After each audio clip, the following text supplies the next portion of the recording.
बिस्मिल्लाहिर्रहमानिर्रहीम। आज का जो हमारा टॉपिक है वो लखनऊ पैक्ट, मुआहदा Lucknow 1916। Lucknow pact was sign between Congress and Muslim League in 1916 at Lucknow.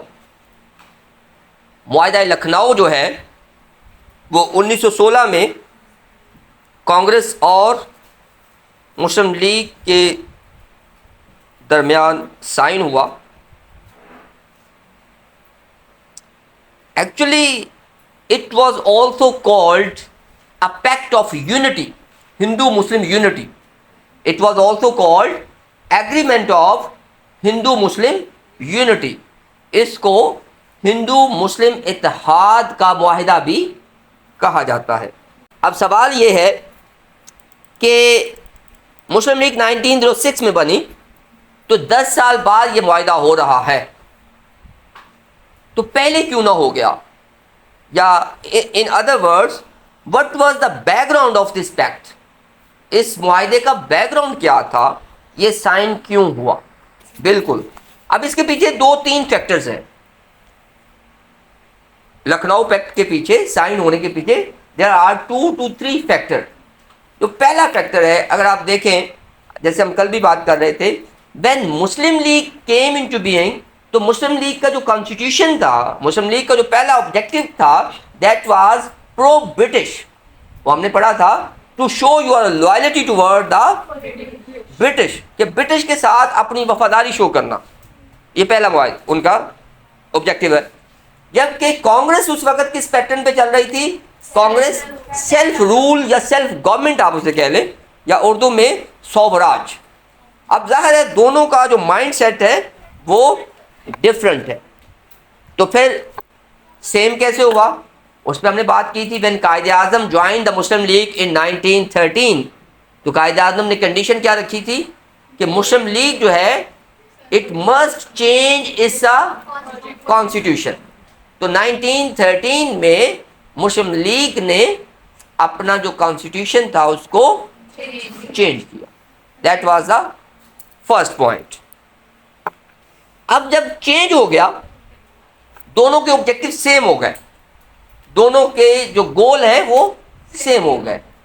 अब थोड़ा सा पीछे आए कि 1906 में जब शिमला डेपुटेशन या शिमला अपना वफद वायसराय से मिला था, तो उन्होंने 2 डिमांड्स की थी। एक क्या थी कि जो एमए कॉलेज है it must be upgraded into university, और दूसरा क्या था, separate electorate for the Muslim. अब एक डिमांड जो थी वो मुसलमानों की मान ली गई आने वाली रिफॉर्म्स में। ये बात हो रही 1906 में, तो आने वाली रिफॉर्म्स क्या थी? 1909 में मिंटो मॉर्ले रिफॉर्म, वो थी मिंटो मॉर्ले रिफॉर्म में। वो मेजर में एक मान ली गई, यूनिवर्सिटी वाली जो थी वो पेंडिंग छोड़ दी गई, और मुसलमानों के लिए जो सेपरेट इलेक्टोरेट थी वो मान लिया गया। अब कांग्रेस ने उस वक्त रिटेलिएट किया था कि हम नहीं सेपरेट इलेक्टोरेट को मानते। अच्छा, अब दूसरी चीज़ इसमें मिंटो मॉर्ले रिफॉर्म में एक चीज़ ये भी थी, after passing of 10 years these reform would review. 10 साल बाद इनको फिर से रिव्यू किया जाएगा और फिर में इनसे चेंज लाया जाएगा। अब 13 में जब दोनों के ऑब्जेक्टिव सेम हो गए, दोनों के गोल सेम हो गए, ठीक है, और ऊपर से 1914 में एक और काम शुरू हुआ internationally, the start of first world war.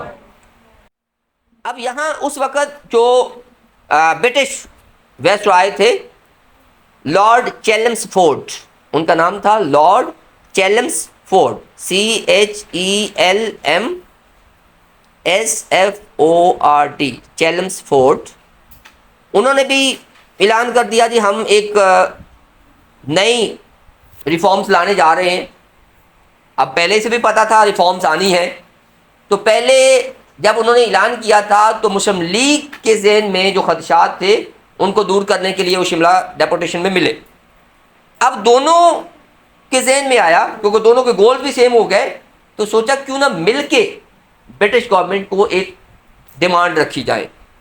अब दोनों के मिलने के लिए पहले ज़रूरी था कि वो आपस में कोई एक एग्रीमेंट करते, पहले आपस में कंसेंसस डेवलप करते, आपस की मिसअंडरस्टैंडिंग को रिमूव करते और बैठ के बात क्लियर करते, फिर आप आगे जा सकते थे। अच्छा, फिर उसके बाद एक काम और क्या हो रहा था, कायद-ए-आज़म मैंने कहा था 1913 to 20 ही बाद remain the member of both the political party, Congress के भी और मुस्लिम लीग के भी। अब उनका इंटरेक्शन दोनों तरफ के लीडर से हो रहा है and there was a lot of misunderstandings, अब वो रिमूव होना शुरू हो गई। एक तीसरी जो चीज़ थी वो मैंने पहले बताया कि कायद-ए-आज़म की जो एफर्ट्स थी, जो उन्होंने दोनों जो पॉलिटिकल पार्टी थी उनको सेम पेज पे लेके आए और फाइनली ये एग्रीमेंट जो था वो साइन हुआ। अब इस एग्रीमेंट में था क्या, जो मेन चीज़ है, ये तो हमने बैकग्राउंड में 2-3 चीज़ें देखी, इसमें था क्या, जो पहली दोनों अब देखिए एग्रीमेंट क्या होता है, एग्रीमेंट होता है कि आप इन चीज़ों पे एग्री कर रहे हैं, पहली चीज़, और फिर जब दो लोग बैठ के बातें करते हैं तो ये नहीं होता किसी एक ही बंदे की सारी बातें मान ली जाती हैं, ठीक है, जितने भी स्टेक होल्डर्स होते हैं उन सब की तमाम बातें जो है उनको जेहन में रख के एक ऐसा फार्मूला, एक ऐसा एग्रीमेंट तैयार किया जाता है जिसपे तमाम पार्टिसिपेंट जो है वो एग्री करते हैं। अब एक चीज़ तो ऑलरेडी एग्री हो चुका था और वो क्या था, सेल्फ रूल, सेल्फ गवर्नमेंट। वो कांग्रेस पहले से डिमांड कर रही थी, 1913 में मुस्लिम लीग ने भी उसकी डिमांड कर दी।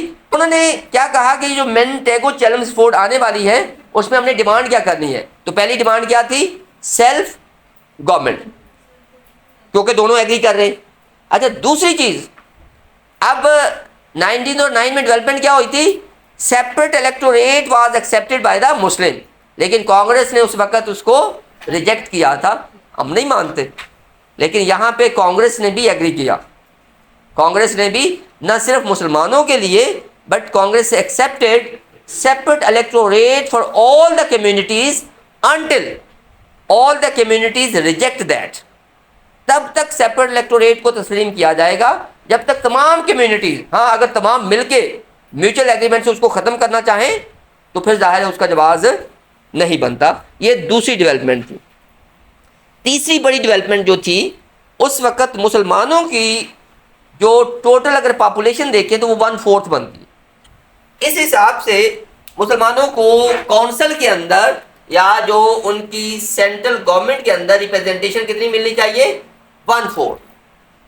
लेकिन कांग्रेस ने यहाँ पे सरेंडर किया, वो कही ठीक है हम मुसलमानों को 1/3 रिप्रेजेंटेशन देते, मतलब अब 1/3 का मतलब समझ रहे, मतलब 1/4 25%, 1/3 मतलब 33%। तो वो कहीं ना कहीं 7-8% कांग्रेस ने सरेंडर किया और वो सरेंडर किन के फेवर में हुआ, मुसलमानों की फेवर में। लेकिन जब वो सरेंडर कर रहे हैं तो इन रिटर्न उन्होंने भी तो कुछ मांगा होगा। उन्होंने क्या मांगा कि मुसलमानों की तमाम सूबों में व्हाटसोएवर द रिप्रेजेंटेशन, वहां पे मुसलमान 50% पे आएंगे। सपोज मैं मिसाल दे देता हूं, पंजाब में मुसलमानों की रिप्रेजेंटेशन थी 55%, बंगाल में यही दो बड़े सूबे थे, बंगाल में थी 56%। अब यहाँ असेंबली पंजाब, ये जो हम बात कर रहे हैं ना, ये 1/3 वाली, ये हम सेंट्रल गवर्नमेंट की बात कर रहे हैं, ये सूबों की बात कर रहे हैं। अब इसके अलावा भी अगर किसी सूबे में मुसलमान 50% से ज्यादा है तो वहां मुसलमान सरेंडर करेगा। कहां पे आएगा मुसलमान, 50% पे। ठीक हो गया। इसके साथ साथ जो तीसरी बड़ी चीज थी, उस वक्त सबसे जो हाईली पेड पोस्ट थी ओबियसली वो वायसराय थी और secretary of state for India, और वो गोरा होता था, ठीक है, तो उसकी जो सैलरी होती थी वो कहाँ से जाती थी, इंडिया से। तो दोनों पार्टी ने मिलके ये फैसला किया कि ये क्योंकि उनकी रिप्रेजेंटेशन कर रहे हैं, उनके नुमाइंदे हैं, ब्रिटिश के नुमाइंदे हैं, तो इसको सैलरी भी ब्रिटिश ही दें, ठीक है। इनकी सैलरी कौन देगा, ब्रिटिश देगा। ये इतनी डेवलपमेंट और भी काफ़ी हैं, लेकिन इस लेवल तक हम इतनी ही डेवलपमेंट को रख के चलते हैं। अच्छा, अब आगे आते हैं, इस पे क्रिटिसाइज क्या हुआ या कंक्लूजन कर लें या इसके रिजल्ट्स क्या निकले। सबसे पहले ब्रिटिश को एक मैसेज गया, message of Hindu Muslim unity. British को एक मैसेज गया, क्योंकि पहले तो वो अलग-अलग लड़ रहे थे ना, और ब्रिटिश की एक पॉलिसी भी थी, क्या? Divide and rule. आपस में इनको डिवाइड करके रखो, इन पर रूल करते रहो। और ऑब्वियसली जब यूनाइट होते हैं तो उनको फेस करना मुश्किल होता है। तो ब्रिटिश को मैसेज किया गया कि अब ये दोनों यूनाइट हो गए हैं, and the impression of Hindu Muslim unity, but unfortunately ये लॉन्ग लास्टिंग साबित नहीं हुई। अच्छा, अब यहाँ पे जो अगला क्रिटिसिज्म है वो स्पेशली मुस्लिम लीग और जिन्ना पे होता है।